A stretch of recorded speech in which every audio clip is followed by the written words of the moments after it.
Hello there!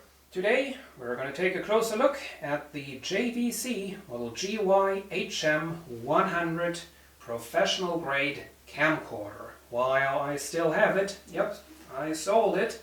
By the time you get to see this video, it will be gone. Anyway, let's take a closer look at the features and functions. Up front, what a surprise, we have the lens. What you're looking at, of course, is the lens hood. It has a little shutter that's being operated by that lever down there. Next to that, nice focus ring. Next to that, we have the neutral density filter. Really nice feature when you're shooting outdoors in bright sunlight.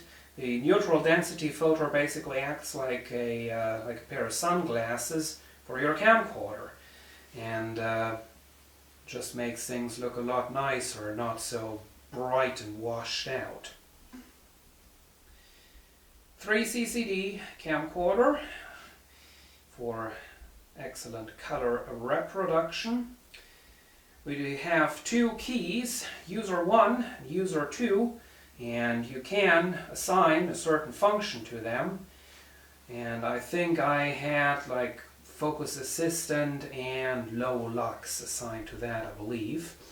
That was just kind of handy to have on a direct access.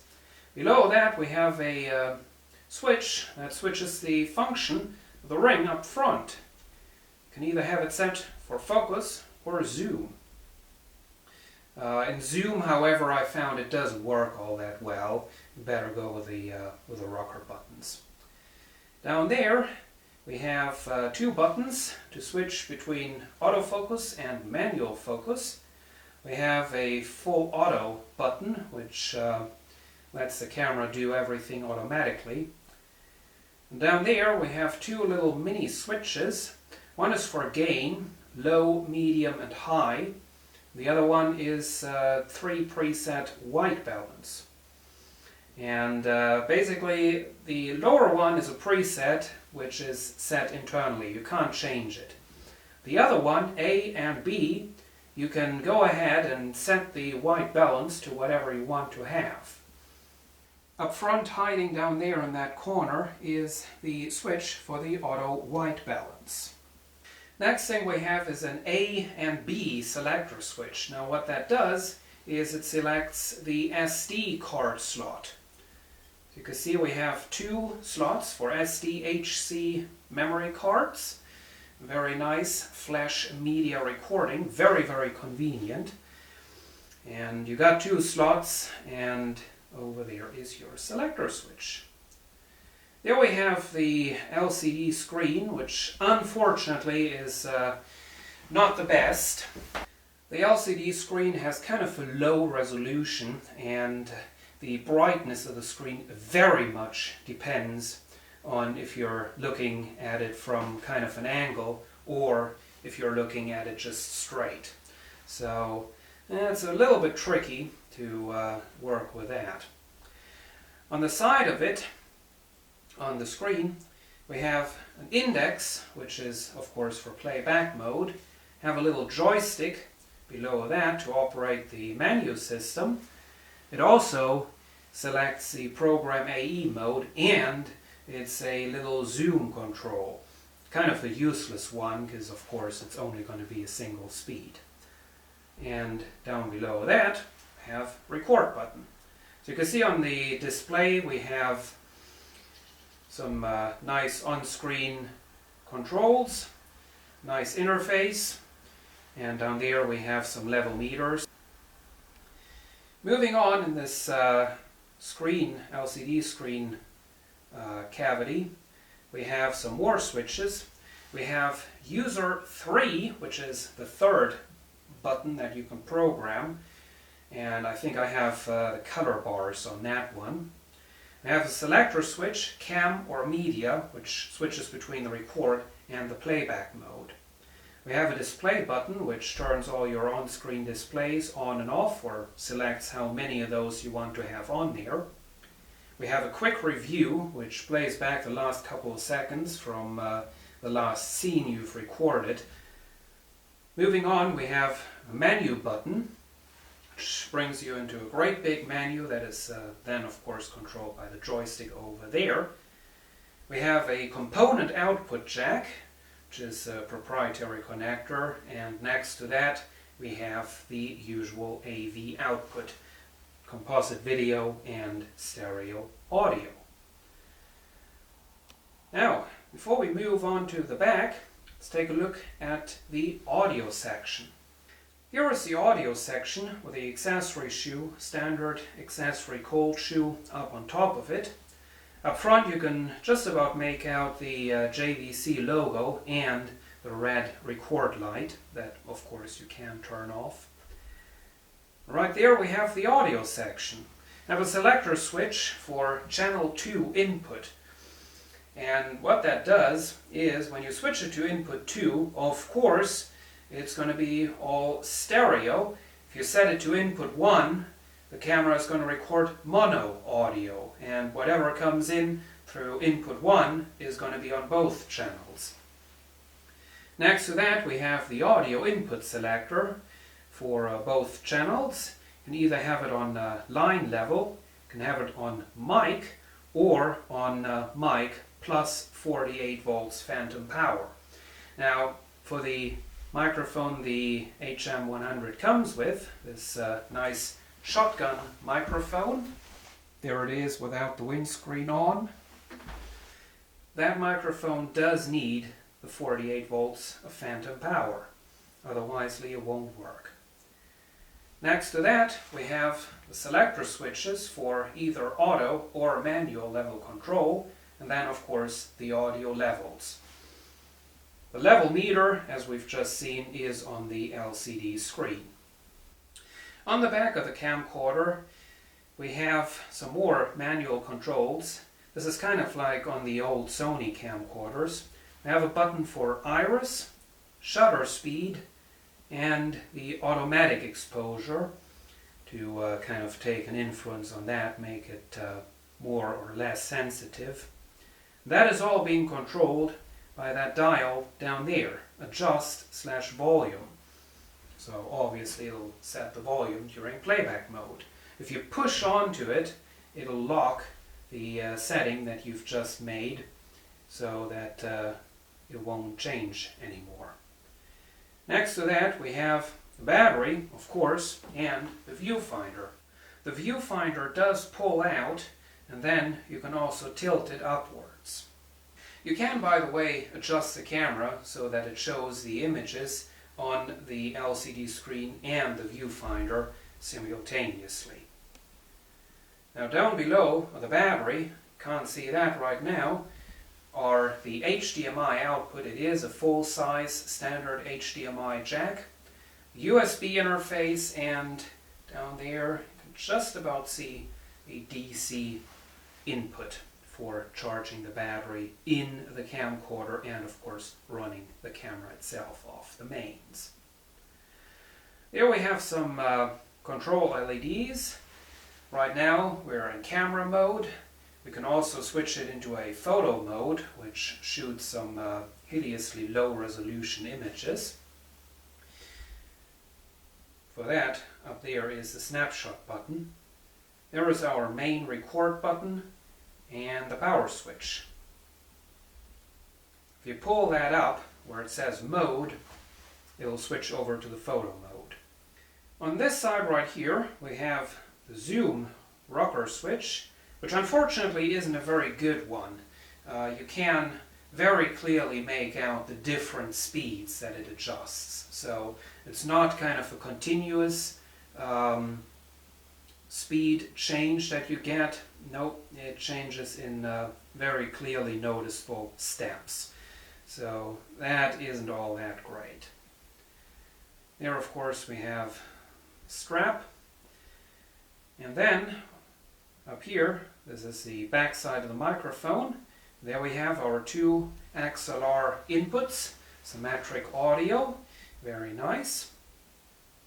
That links to the main camcorder unit right there. It's a special proprietary connector. Down below that we have a standard 3.5mm plug-in power microphone jack in case you want to run some less professional microphones with this camera, and of course a 3.5mm headphone jack. Over there, of course, we have our nice zoom/focus ring. And of course, the special feature about this camcorder is that we can minimize it. You can go ahead and spin this wheel right here, and then this entire unit, of course you gotta unplug it first, this whole entire unit comes off. Slide this little door, it's a little shutter, shut that off, and there we have the unit without the handle. Size has been reduced considerably. Up there you get another cold shoe, and of course the hole that the handle screws into. Right there you get a pair of internal stereo microphones.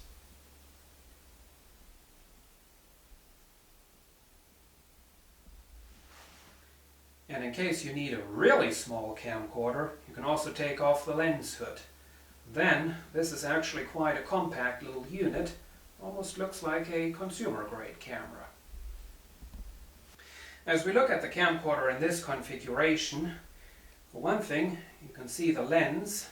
You might even be able to, you can actually make out the great big piece of dust or dirt or whatever that is stuck in the lens, and that is causing this camera to very unfortunately record a dark spot whenever you're in a bright environment. This photograph was recorded by the JVC camcorder, and it shows the problem. Put a little red circle around it. This was actually part of the auction that I had, one of the photographs. Around the lens you get what appears to be a 48mm filter thread. Behind that shiny part is the sensor for the remote control, and down there we have the built-in record indicator light. You can just about make that out, and that is in use whenever the handle is off. The menu looks a lot like on the JVC consumer grade camcorders. I unfortunately forgot how to change the language on this thing, so I can't do that. So it's all in German right now. But right in the very first page of the menu, you do get quite a few features that you can actually use while you are shooting.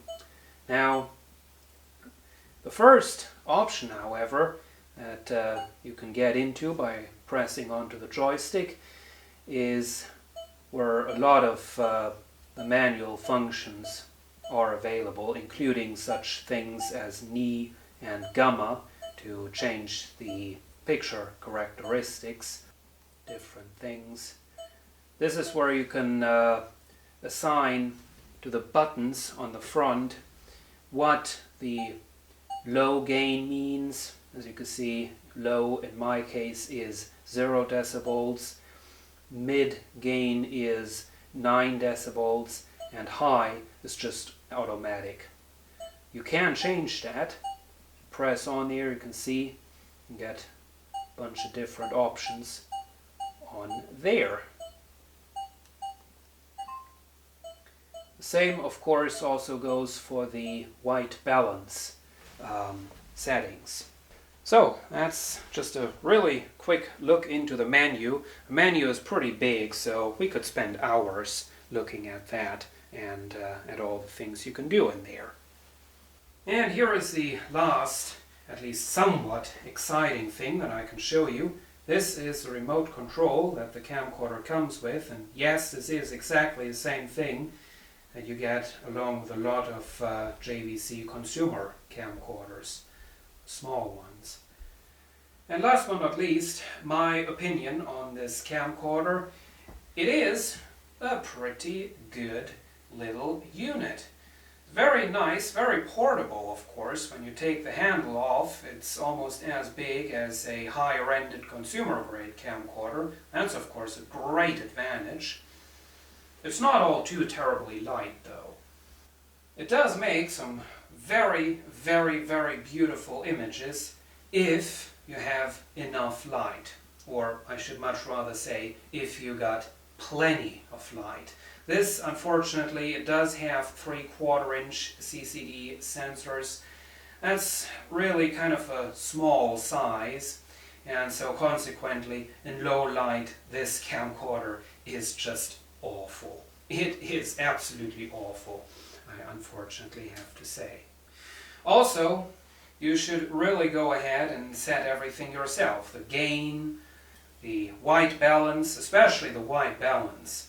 The automatic systems in this camcorder aren't all that good, and the automatic white balance, in fact, is pretty much useless because in indoor lighting conditions, the white balance is always going to be all over the place, unfortunately. But you do get a lot of manual control, so you can, of course, correct all of that, as you would expect from such a professional unit. And of course, unlike all of today's consumer camcorders, you do get a proper audio section with a level meter, with manual level control, and of course on this professional unit you actually have some hardware buttons for all that. So you don't have to go into a menu. Well, thanks for watching. Hope you've enjoyed this video and see you again soon.